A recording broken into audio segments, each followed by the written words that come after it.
How was the lecture yesterday? Did you understand everything? Yes. Easy?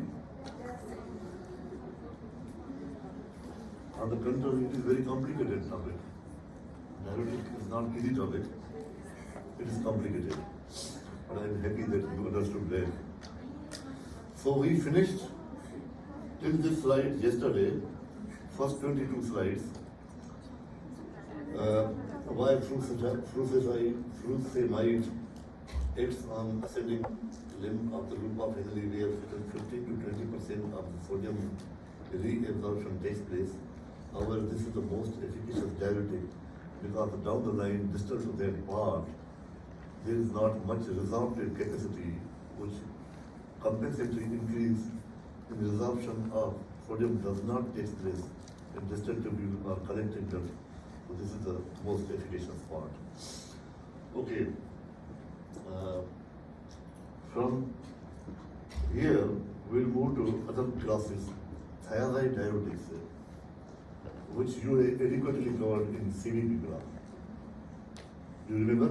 Yes. In what context? Hypertension. The treatment of hypertension. Okay. So, almost all of the diuretics you are familiar already.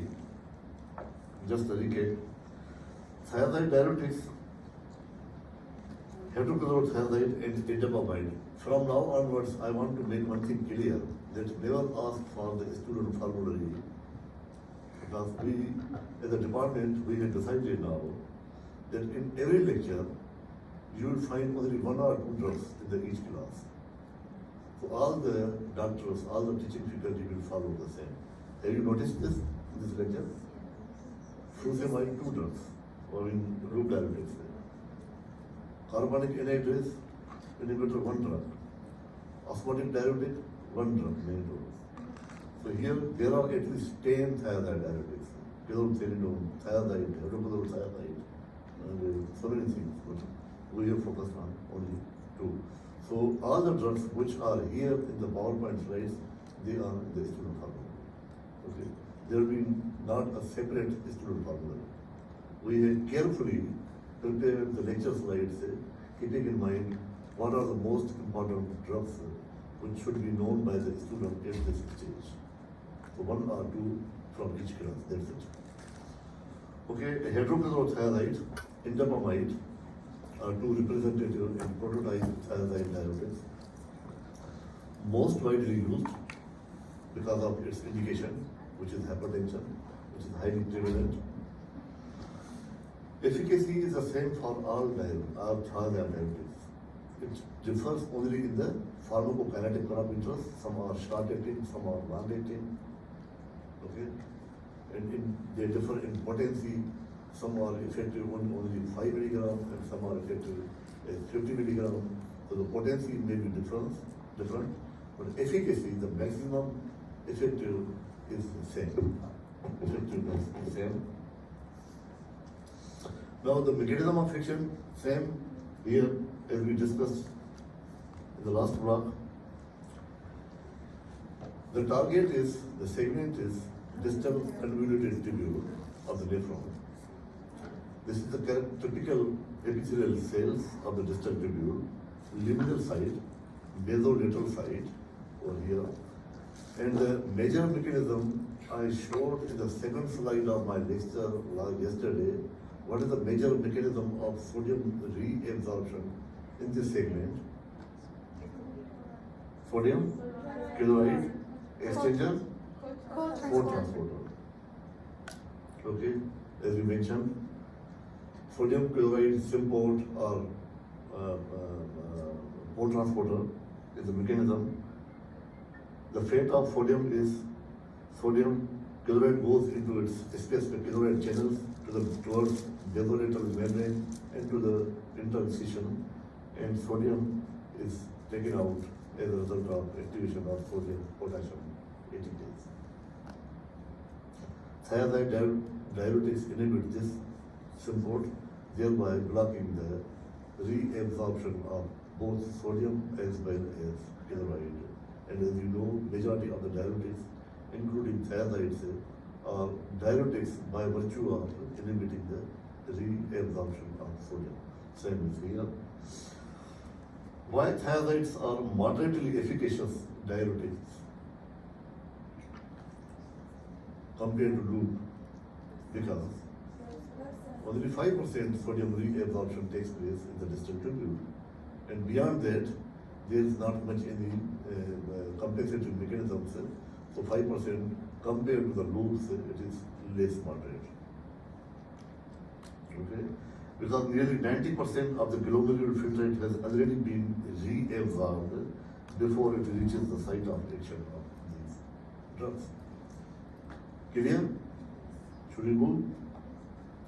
Now, actions, excretion of sodium in chloride, hyperosmolar urine, hypokalemia. Did I mention yesterday the mechanism of this side effect of loop and thiazides is hypokalemia?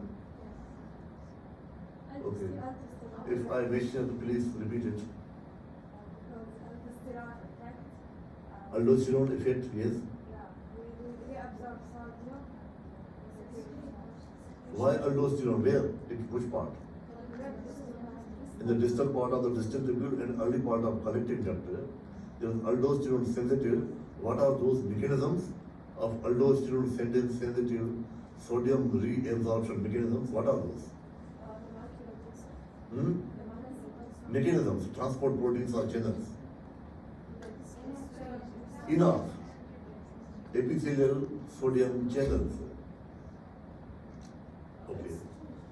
Okay, in the subsequent slide, I will discuss about the aldosterone antagonists. What are those? Just keep in mind the increased sodium load as a result of inhibition of reabsorption by loop and thiazides, which is presented to the collecting duct. That increased sodium overload at the collecting duct activates the aldosterone sensitive ENOC, which is epithelial sodium channels, to try to compensate for some of the serum reabsorption in the collecting duct. That sodium reabsorption in that place, distal to the distal tubule, happens at the cost of some of the loss of potassium. Because the mechanism over there is sodium is taken through channels, not symport, not channels. Sodium is taken through sodium channels, enough, at the cost of some of the secretion of potassium. So the potassium is lost. That cost hypokalemia. Inhibit urinary calcium excretion. How will you explain? In the flu side, in the case of loop diuretics, what is the effect of calcium on the calcium? Increase urinary calcium excretion. Okay? In the case of thiazides, this is the difference. What is the mechanism? Loudly, please. Why? Why there will be inhibition of the urinary calcium excretion, resulting in hypercalcemia? In the case of loop diuretics, it was resulting in the case of hypocalcemia. What is the difference? Aldosterone, there is nothing with aldosterone. Okay, wait for my next slide, I will explain to you. Decreased peripheral vascular resistance caused by relaxation of vascular smooth muscle. This is a separate effect of both furosemide, which I mentioned yesterday, as well as thiazides. Thiazides act from the luminal membrane. These drugs must be excreted into the tubular lumen. Therefore, with decreased renal function, thiazides lose their efficacy. Didn't I mention yesterday? This is the same characteristic which is shared by loop as well as thiazides. They should be initially filtered and then act from the luminal side, because those co-transporters exist from the luminal side of the epithelial cells. They must be. If there is a renal failure or complete shutdown, these drugs will be useless because they will not be filtered. Why thiazides decreased calcium excretion? That was my question in the last slide. In the kidney, about 8% of the filtered calcium is reabsorbed in distal tubules via epithelial calcium channels.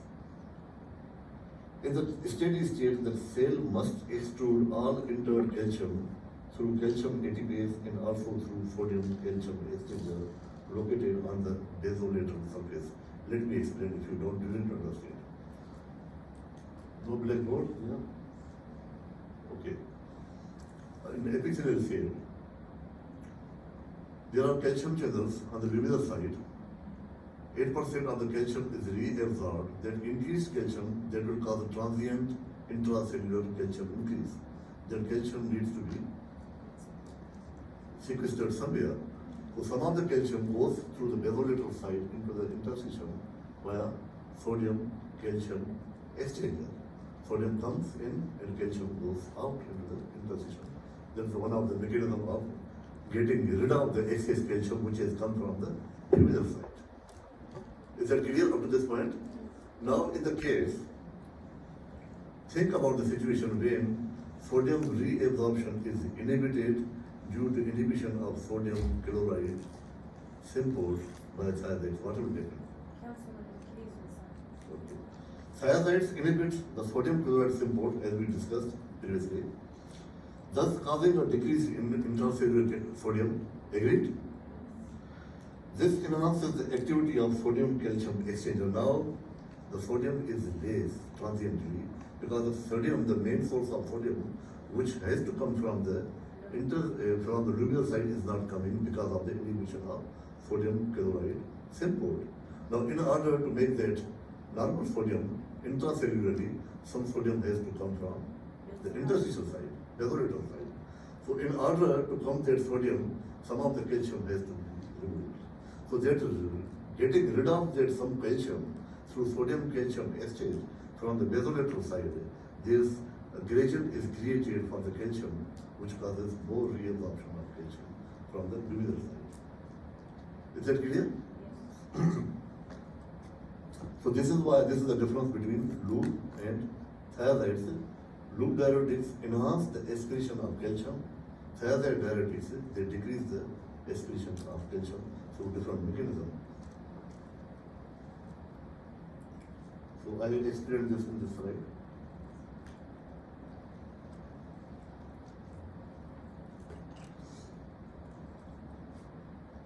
Indications, think about it, conceptualize, make your guess.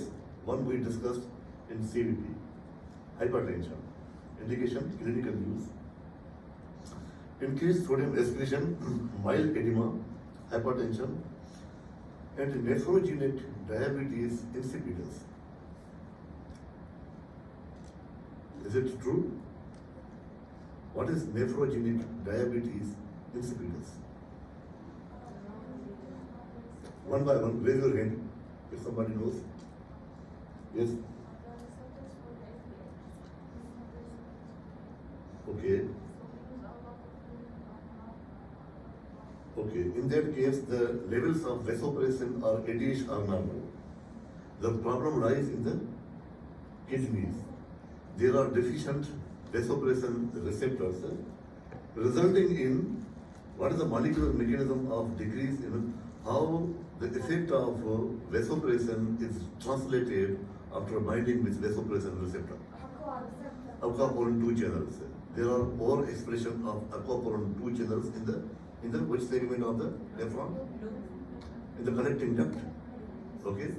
Therefore, binding of ADH with vasopressin V2 receptors leads to increased synthesis and translocation on the luminal side of aquaporin 2 channels that results in increased reabsorption of water only, not transported with any electrolytes, only water.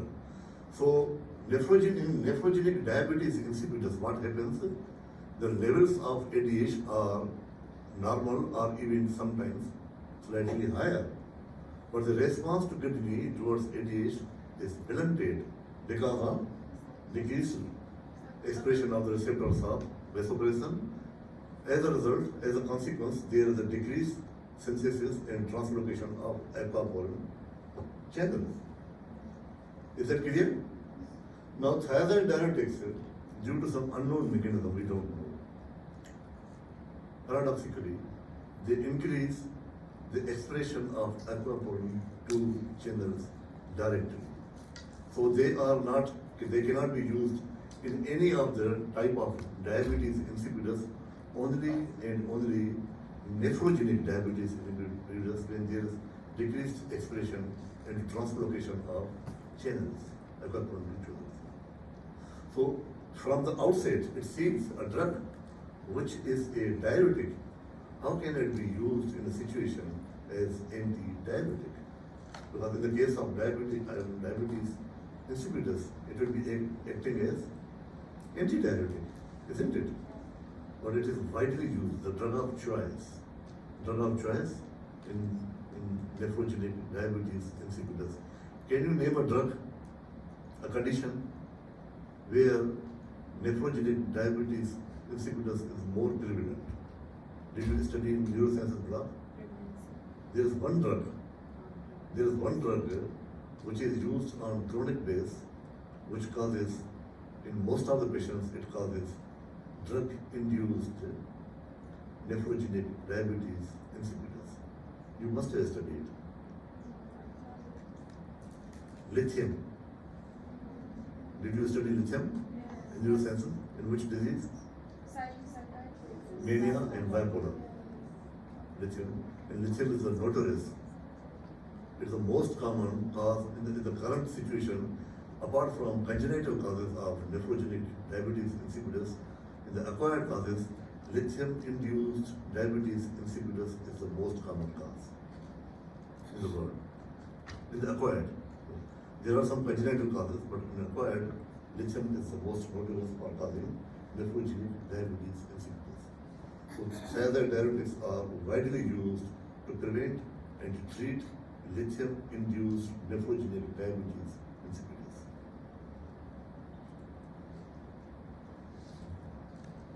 Okay. Decreased calcium excretion. This effect can be utilized in treatment of what? Osteoporosis. Okay. Mainly calcium nephrolithiasis. There are some situations where there is precipitation of calcium salts in the kidneys leading to calcium stones. You can prevent that. For the recurrent calcium stones, you can prevent with thiazide diuretics. Okay. Adverse effects. Hypokalemia, we discussed. Hyponatremia, obviously. Hypercalcemia, we discussed, because of the decreased urinary excretion. Hyperuricemia, we discussed yesterday. Why? Because of the competition with uric acid for binding to the organic acid secretory system proteins, there is a retention of uric acid. Increased LDL and hyperglycemia. Why diuretics which act on the loop or early DCT increase calcium? We discussed. Why loop diuretics and thiazides increase serum uric acid levels? We just now discussed.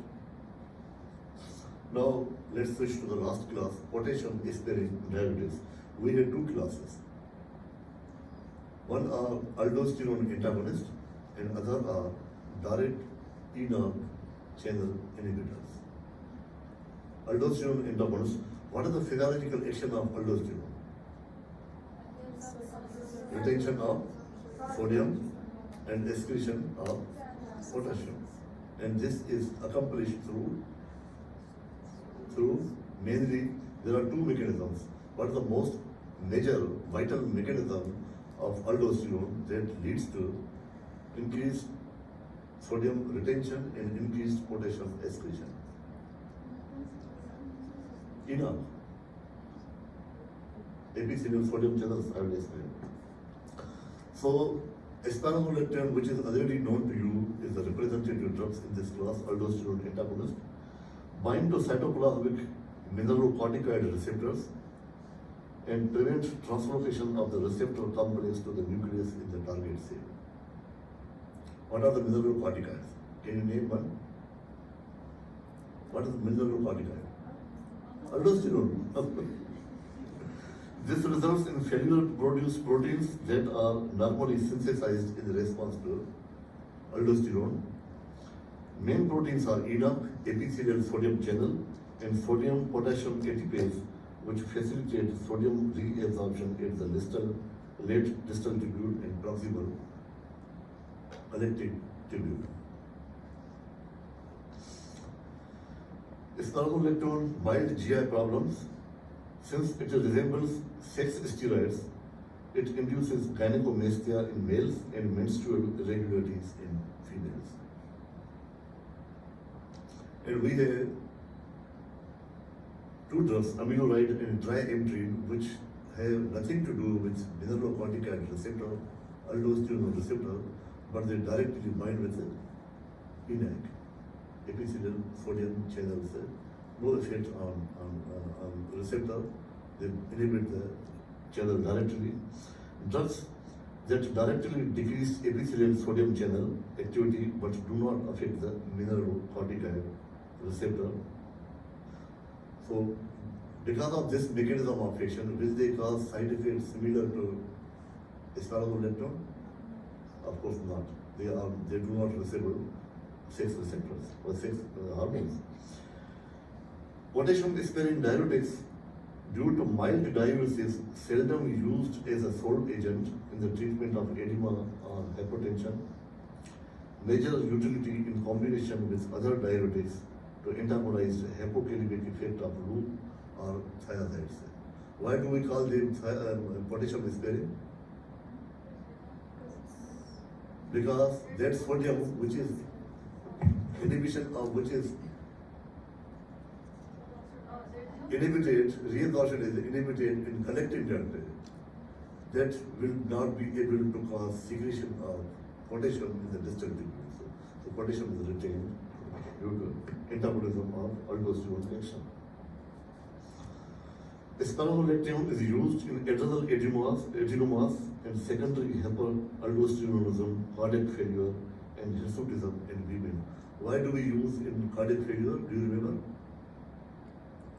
I asked this question, I think, in the SAQ also. Use of spironolactone in cardiac failure.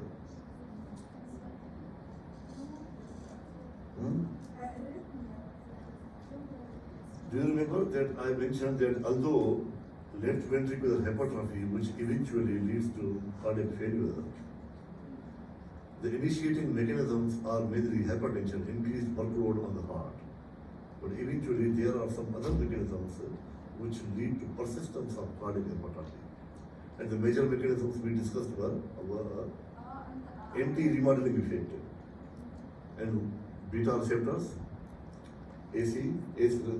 angiotensin II, and aldosterone. These are the major mechanisms which cause cardiac remodeling. And all the three classes, aldosterone receptor antagonists, including spironolactone, ACE inhibitors, ARBs, and beta blockers, they are very, very effective in preventing or reversing the cardiac hypertrophy, and so they are very, very good in treating cardiac failure also. Do you remember?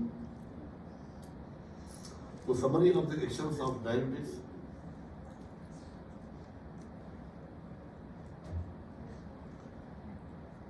We discussed yesterday carbonic anhydrase inhibitors act on proximal tubule, loop diuretics on the ascending limb of the loop of Henle, thiazides on the distal tubules, potassium sparing diuretics on the collecting duct. Clear? Oh, sorry, in the distal part of the distal tubule and early part of the collecting duct. See, I am not reading it. You read on your own. And is there anything which needs further explanation? All are diuretics, but you can see based on the mechanism of action, their clinical utility is entirely different. They are used in different clinical situations. Did you read it? Good? Any question? No? Diuretics and doping. What do you know about doping?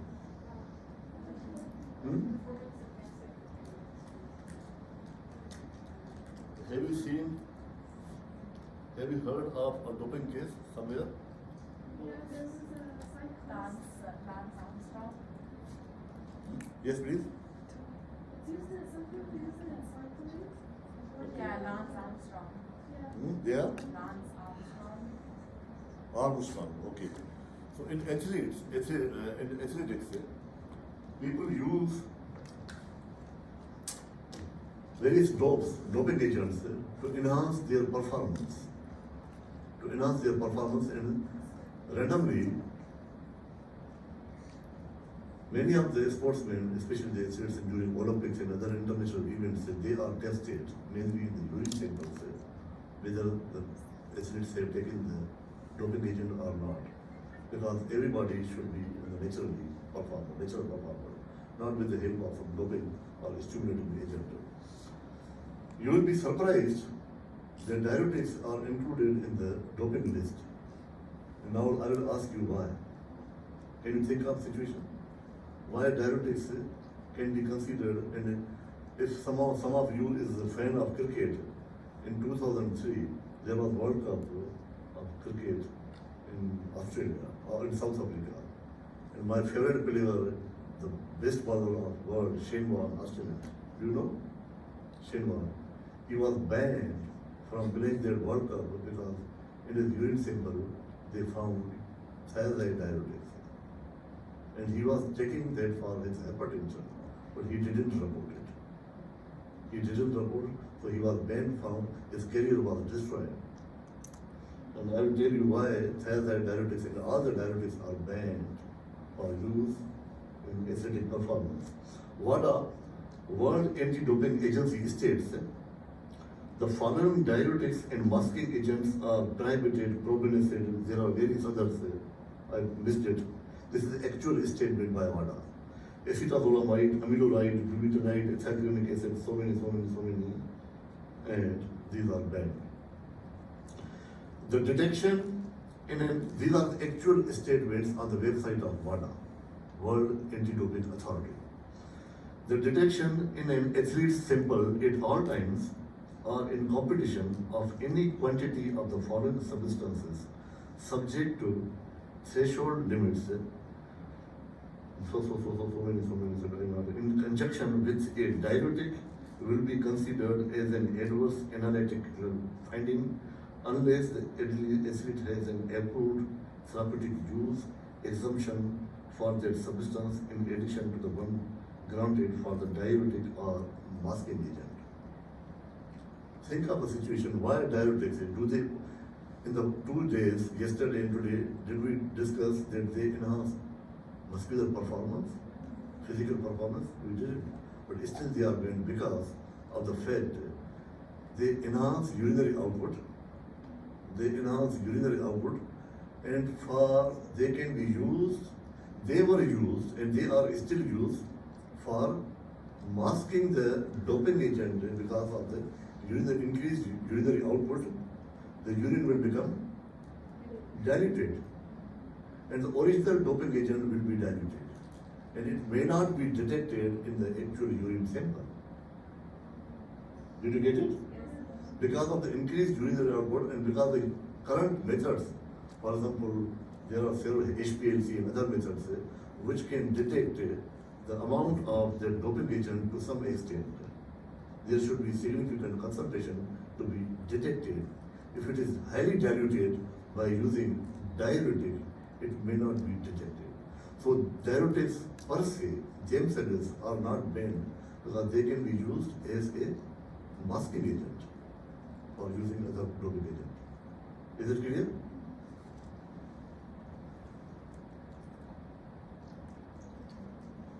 There are so many things. Many people, athletes, suspended for using diuretics. Now, special mention, summary of all diuretics, selling features. Don't use diuretics over enthusiastically. Dehydration and hypotension may be precipitated due to increased water loss. Brisk diuresis in cirrhosis may precipitate hepatic coma, hypokalemia, alkalosis, and increased ammonia production, which you will learn later in GIT block. Diuretics not used in pre-eclampsia. Blood volume is low despite edema. Diuretics will compromise placental circulation. Do you know about pre-eclampsia? What is it? It is hypertensive disorder of pregnancy leading to proteinuria, hypertension as well as proteinuria, two cardinal features of preeclampsia. Hypertension and proteinuria. So blood volume is already less, and if you cause increased diuresis, that may compromise placental circulation. Most of loop and thiazide diuretics are sulfonamide derivatives. Think of allergy creation. Do you remember in furosemide and in loop diuretics, I have mentioned two. Furosemide and other one is, check your slides. What is that? Ethacronic acid. I purposely mentioned that drug, ethacronic acid, in that class. Otherwise, it is not the commonly used loop diuretics. There are others, bumetanide, torsemide, furosemide. Ethacronic acid is not, it is a rarely used loop diuretics.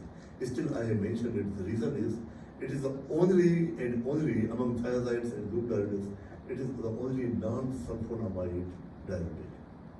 So if the patient is allergic to sulfonamides, ethacronic acid can be used in those specialized situations. Clear? Hypokalemia by loop and thiazide diuretics precipitates digitalis toxicity. Why? Do you remember CVP? When you administer digitalis to a patient with cardiac failure, what is the most important thing to measure, to monitor on everyday basis? Serum electrolytes, especially the serum potassium. Because both hypokalemia, especially, and to some extent hyperkalemia, are responsible for causing increased chances of digitalis toxicity. And when digitalis toxicity happens, it can be fatal. Okay. Hyperglycemia by loop and thiazide diuretics may necessitate increased doses of anti-diabetic drugs. Loop diuretics are not given together with aminoglycosides. Explain. Autotoxicity. The autotoxicity, that side effect is synergized by both loop and aminoglycosides. The major side effect of aminoglycosides is autotoxicity and nephrotoxicity, and autotoxicity is also the major side effect of loop diuretics, as we discussed yesterday. ACE inhibitors and ARBs with loop diuretics and thiazides reduce the chances of hypokalemia, simply because the side effect of ARBs and ACE inhibitors is hyperkalemia, and hypokalemia is the side effect of furosemide and thiazide diuretics. If you combine together, this is the ideal combination. NSAIDs reduce diuretic action due to prostaglandin inhibition and affecting glomerular filtration.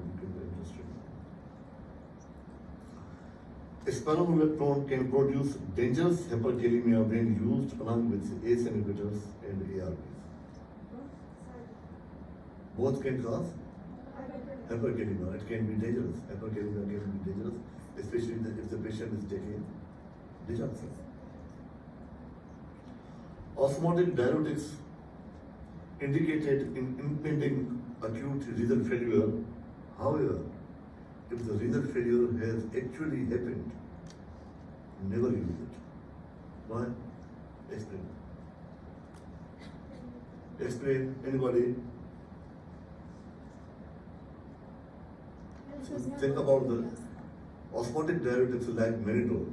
It can be used in impending renal failure. When the renal failure is about to happen, you can use it. But once it has happened, there is complete shutdown of the glomerular filtration. Never it becomes contraindicated. Yes. Yes, she has preferred. Yes, please.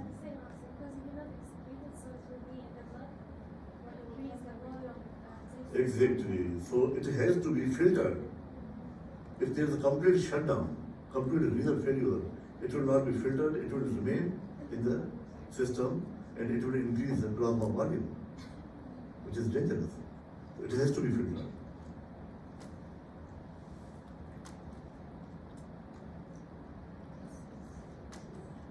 Okay, there is a quiz for you. Arrange the following diuretics according to their site of action, starting from proximal to distal parts of the nephron.